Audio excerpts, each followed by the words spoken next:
Oke, selamat pagi semuanya. Pada kesempatan hari ini saya akan jelaskan tentang konsep biaya dalam kaitannya dengan volume produksi atau quantity. Ya, jadi biaya atau cost, kemudian volume produksi atau quantity atau Q. Ya. Nah, konsep ini perlu tidak hanya bagi para mahasiswa, pembelajar, atau akademisi enggak, tapi kita semua harus tahu. Karena kita semua bertransaksi, kita semua pakai utilitas, kita semua hampir rata-rata kita bayar rekening, dan kita juga mungkin akan mendirikan satu usaha, mengevaluasi satu usaha, maka kita perlu tahu adanya satu konsep yang penting, yaitu adalah konsep biaya dalam hubungannya dengan jumlah yang kita produksi atau unit yang kita produksi. Ya, nah di sini ada satu konsep, ya satu pengertian yang namanya adalah biaya, yaitu biaya tetap dan biaya variabel. Nah ini saya bicara dari sudut pandang akademisi atau keilmuannya. Nah jadi istilah-istilah yang dipakai adalah istilah-istilah dari si standar keilmuan. Jadi yang dimaksud adalah biaya tetap adalah biaya yang harus kita keluarkan atau biaya yang harus kita tanggung, ya, atas tanpa memandang berapa jumlah unit yang kita produksi atau tanpa memandang berapa jumlah unit atau satuan yang kita pakai. Nah, kebalikannya adalah biaya variabel. Jadi biaya variabel adalah biaya yang kita bayar sejalan dengan unit yang kita produksi atau sejalan dengan jumlah satuan yang kita pakai atau yang kita gunakan. Nah, kemudian biaya tetap adalah biaya secara total tidak berubah jumlahnya meskipun jumlah unit produksinya berubah atau bertambah atau berkurang. Nah, contohnya adalah ketika kita biaya listrik. Nah, itu adalah biaya abonemen. Jadi biaya abonemen adalah biaya yang harus kita bayar meskipun kita tidak pakai listrik itu. Atau meskipun pemakaian kita cukup banyak, tetapi biaya abonemen kita adalah sama, yaitu biaya minimum. Kemudian kalau kita langganan air PDAM, nah itu meskipun tidak kita pakai pun kita harus bayar biaya minimum. Atau kita pakai pada jumlah meter kubik sekian, tetap kita harus bayar dengan jumlah. Tetap kita harus bayar, abonemennya itu adalah tetap sama. Ya, kemudian juga telepon tidak kita pakai pun kita tetap bayar biaya minimum. Telepon kita pakai agak banyak, tetap biaya minimumnya tersebut tidak berubah, tidak bertambah. Ya. Kemudian juga kalau kita sewa tempat, sewa rumah, ya kita bayar per tahun berapa? Nah, misalnya 50 juta, 40 juta, ya itu adalah biaya tetap. Ya, meskipun tempat itu kita pakai secara produktif ataupun tidak produktif, tetap kita bayar secara tetap. Itu adalah konsep dari biaya tetap atau fixed cost atau dalam ilmu ekonomi dinamakan FC. Nah, kalau kita ilustrasikan dengan angka dan tabel, maka misalnya biaya sewa tempatnya adalah 60 juta per tahun, ya. Nah, kemudian produksi kita bisa jadi 0 dan bisa jadi juga meningkat dari 100, 300, 500, 1000, 10.000, 100.000 hingga 3 juta. Ya.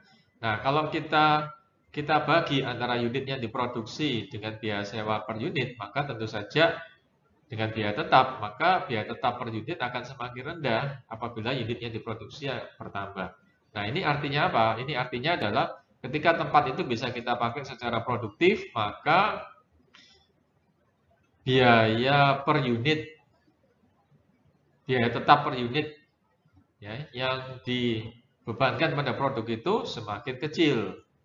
Ya, jadi di sini juga salah satu pendukung kenapa ketika kita bisa memproduksi banyak, pabrik itu bisa memproduksi banyak, maka dia bisa kasih dengan harga yang lebih murah karena biaya tetapnya per unitnya akan semakin murah. Ya, seperti itu. Nah, kemudian kalau digambar secara grafik, maka kelihatan di sini, ya, jadi pada garis vertikal adalah garis harga rupiah, sedangkan garis horizontal adalah garis quantity atau X. Ya. Jadi semakin banyak quantity yang diproduksi, biaya tetapnya tetap sama, yaitu 60. Nah, sehingga biaya tetap per unitnya akan semakin menurun sesuai dengan jumlah unit yang diproduksi.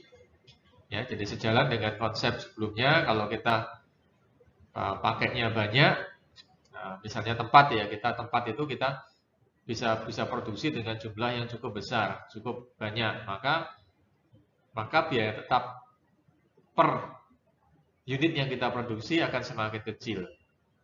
Ya, jadi kenapa?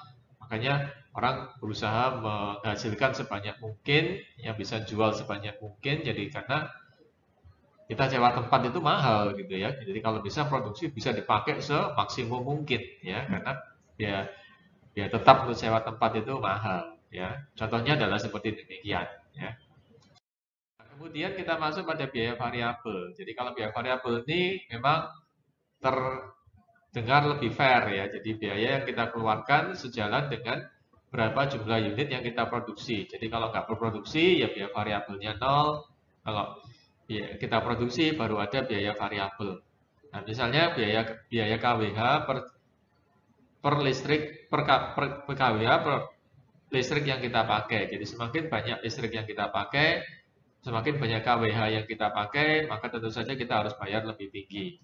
Kemudian juga semakin banyak meter kubik air yang kita pakai, maka kita harus bayar semakin tinggi sejauh unit meter kubik yang kita pakai. Juga berapa menit telepon yang kita pakai akan kita bayar sesuai dengan berapa jumlah menit dikalikan tarif per menitnya berapa. Ya. Kemudian biaya bahan per unit ya. Jadi biaya bahan berapa per unit? Misalnya 150.000, maka kalau ada kita memproduksi 10 unit, maka kita harus bayar 1.500.000. Kemudian juga ketika kita mengadakan pelatihan. Ya, jadi pelatihan per orang adalah 100.000 misalnya. Nah, kalau ada 10 orang yang dilatih, maka kita harus mengeluarkan dana 1 juta. Ya, seperti begitu. Jadi sejalan dengan jumlah unit yang diproduksi atau jumlah unit yang kita keluarkan atau jumlah unit yang terpakai. Nah, ilustrasi dalam tabel adalah ketika unitnya bertambah, biaya bahannya tetap per unit, nah, sehingga total biaya bahannya akan meningkat. Jadi semakin banyak output, semakin banyak quantity yang diproduksi, semakin banyak unit yang kita pakai, maka tentu saja total biayanya akan semakin meningkat. Jadi ini kenaikannya adalah fair, kenaikannya adalah sejalan dengan unit atau quantity yang diproduksi.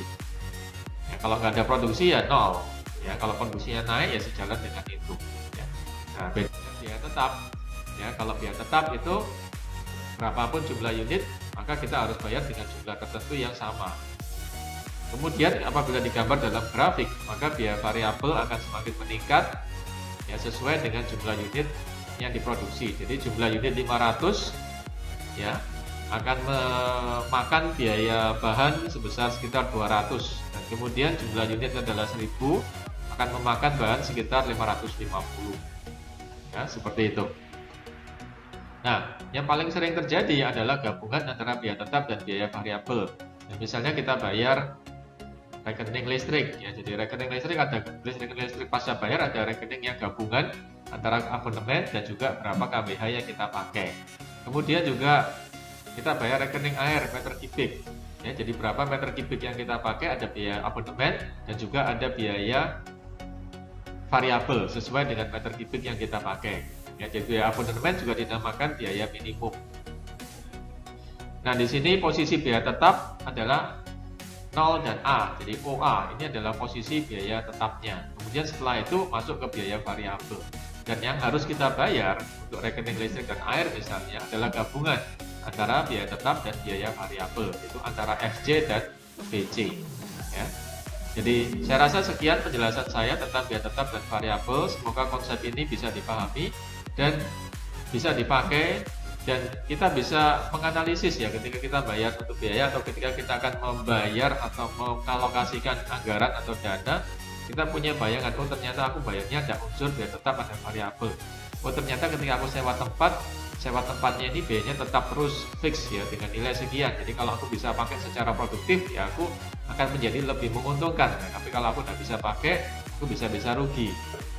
Kemudian ada perilaku biaya yang ya variabel aja, jadi yang akan meningkat kalau hanya aku pakai. Kalau nggak aku pakai, aku nggak ada. Kemudian kalau aku produksi, aku baru bisa nambah rupiah. Kalau nggak produksi nggak bisa. Atau aku harus bayar sekian hanya kalau pakai atau enggak. Jadi ada biaya-biaya yang mengikuti kuantiti, ada biaya-biaya yang nggak mengikuti kuantiti.